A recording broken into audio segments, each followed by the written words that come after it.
Poštovane dame i gospodo, svi vi koji ste u ovo prohladno, pomalo kišno jutro, vašim slobodnim izborom, ni od koga potjerani, ni od koga korumpirani, odlučili doći u ovu za Hrvate sad već povijesnu dvoranu. Dobro došli i dobro vam bio ovaj, sad već možemo reći, veličanstveni politički skup slobodno misleći hrvatskih domoljubnika.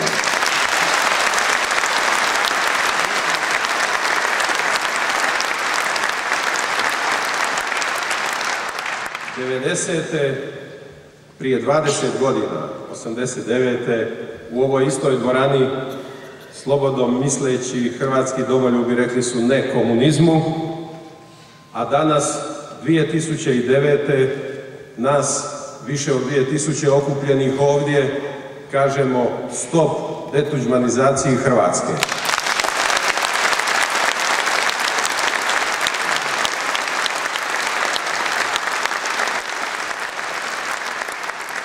Danas smo se okupili da dademo potporu kandidaturi za trećeg hrvatskog predsjednika, doktoru Miroslavu Tuđmanu.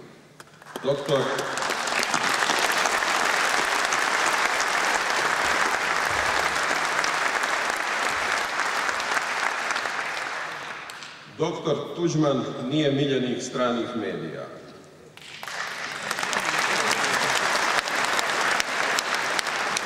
On nije miljenik ni velikih banaka i bankara.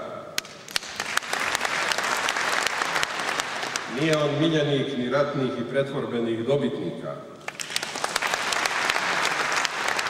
Tajkuni mu nisu financirali kampanju, imaju oni svoje kandidate.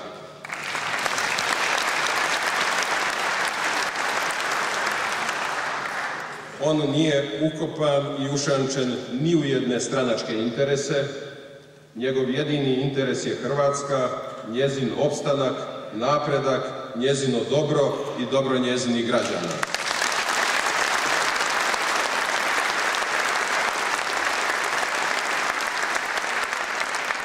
Upravo zato držim da bi doktor Tuđman bio najbolji izbor za sljedećeg hrvatskog predsjednika.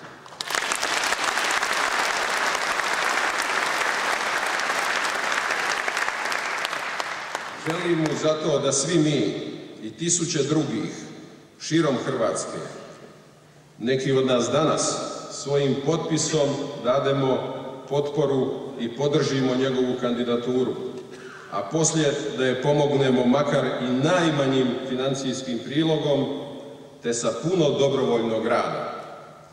Samo tako doktor Tuđman može pobijediti, a mi dobiti predsjednika kakav Hrvatskoj treba i kako ga mi želimo.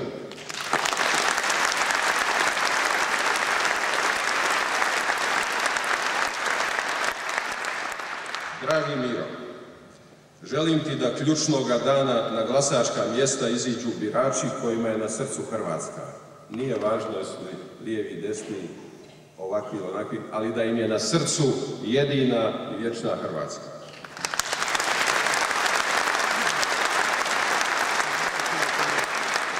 Želim ti da se ne raspnu njihovi glasovi, imajući na umu teško moralno, političko i ekonomsko stanje naše domovine. Želio bih završiti riječima iz jednog tvog obraćanja, iz jednog tvog letka.